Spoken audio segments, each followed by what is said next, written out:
Experiment আমি কৰিম জৰিয়তে কি কৰিম আমি পোহৰৰ ৰশ্মি যে এটা মাধ্যমৰ পৰা বেলেগ এটা মাধ্যমলৈ গ'লে কি হয় ইয়াৰ গতিৰ দিশ সলনি কৰে যাক আমি কি বুলি কওঁ পোহৰৰ প্ৰতিফলন বুলি কওঁ। এই বস্তুটো আমি প্ৰেক্টিকেলি চাম সঁচাই প্ৰতিফলন কৰে নে নকৰে, দিশটো সলনি কৰে নেকি, এই বস্তুটো আমি প্ৰেক্টিকেলি চাম। তাৰ কাৰণে এখন ড্ৰয়িং বৰ্ড লৈ লৈছোঁ। এখন ড্ৰয়িং বৰ্ড বুলি কোৱা হয়। ড্ৰয়িং বৰ্ডত কাগজ এখিলা দি লৈছোঁ, কাগজখিলা যাতে লৰচৰ নকৰে তাৰ কাৰণে কি কৰি লৈছোঁ, এই চাৰিওফালে চাৰিটা চুকত চাৰিটা আলপিন লগাই লৈছোঁ, এতিয়া ফিক্সড হৈ গ'ল। তাৰপিছত আমি গ্লাছৰ টুকুৰাটো মাজত ৰাখি ইয়াৰ বাউণ্ডেৰীটো ড্ৰ কৰিম। ঠিক আছে, বাউণ্ডেৰীটো ড্ৰ কৰি তাৰপিছত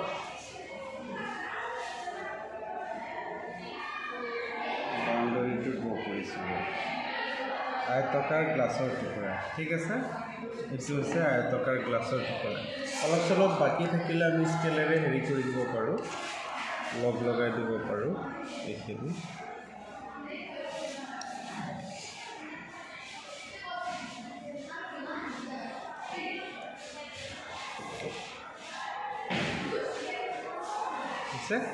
তাৰপিছত আমি ইয়াত এটা আপতন বিন্দু ল'ম আৰু আপতন বিন্দুত এটা প্ৰথমতে লম্ব এটা আঁকি লৈছোঁ।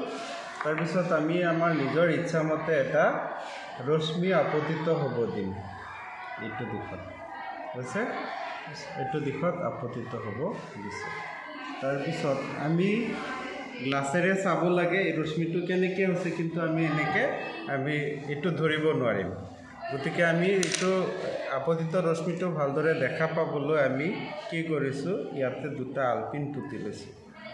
হৈছে এইটো এটা আলপিন আৰু এইটো অলপ দূৰত দিবা, কাৰণ বেছি ওচৰত হ'লে আমি পুতাটো অসুবিধা হৈ যায়। আপতিত ৰশ্মিতে দিব লাগে, এইটো আপতন বিন্দুতে দিব লাগে, কিন্তু অলপ দূৰত দিছোঁ। হৈছে এতিয়া আমি চাম, এতিয়া এনেকৈ গ্লাছটোৰ মাজেৰে চাই পঠিয়ালে আমি কি পাম, দুটা আলপিন দুটা দেখা পাম। বুজি পাইছেনে? আলপিন দুটা দেখা পাম। এনেকৈ চালে এইটো আলপিন দুটা আমি দেখা পাম এনেকৈ। এতিয়া আমি 3 নম্বৰ আলপিনটো এনেকুৱা এটা বিন্দুত আমি ৰাখিম যাতে এই তিনিওটা আলপিন একেটা সৰল ৰেখাত পৰে। গতিকে আমি এই দুটা দেখি আছোঁ নহয়, এই 3 নম্বৰ আলপিনটো ইয়াতে পুতি দিম। এইটো পুতিলে আমি যদি এইটোৰ মাজেৰে চাওঁ তেতিয়াহ'লে আমি দেখা পাম যাতে তিনিটা আলপিন কি আছে, একেটা সৰল ৰেখাত আছে। ঠিক আছে, তাৰপিছত 4 নম্বৰ আৰু এটা আলপিন পুতিম, আৰু এটা আলপিন পুতিম যাতে সেই আলপিনটো এই চাৰিটা আলপিন কি হয়, একেটা সৰল ৰেখাত দেখায়। এইটো এটা উঠি গ'ল,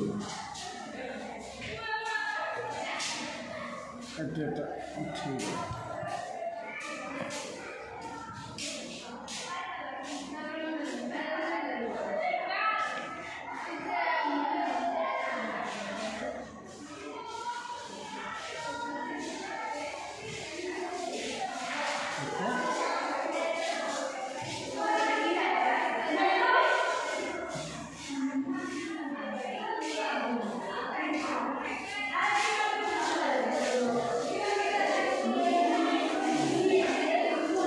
এতিয়া দেখা পাইছোঁ এইটো এনেকুৱা ঠাইত পুতিম যাতে চাৰিওটা একেটা সৰল ৰেখাত পৰে।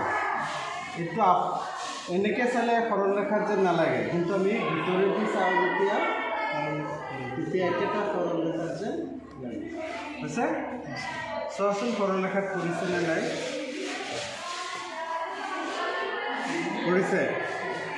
পৰিছে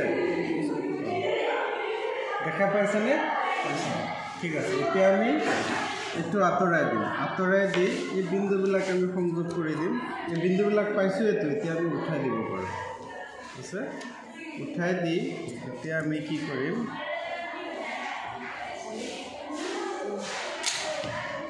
প্ৰথমতে এইটো সংযোগ কৰি লওঁ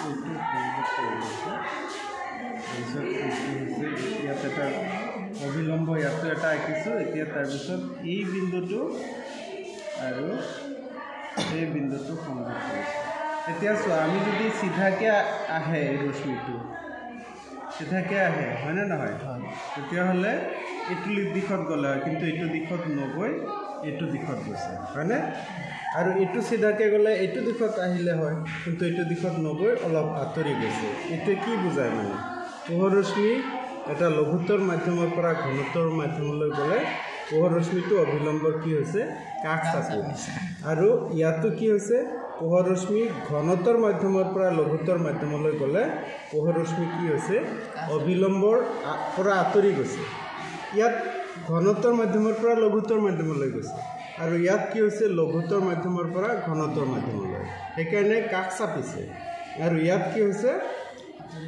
আঁতৰি গৈছে কিয় ইয়াত ঘনত্বৰ মাধ্যমৰ পৰা লঘুত্তৰ মাধ্যমলৈ গৈছে ঠিক আছে হ'ব এইখিনিতে নিজে কৰা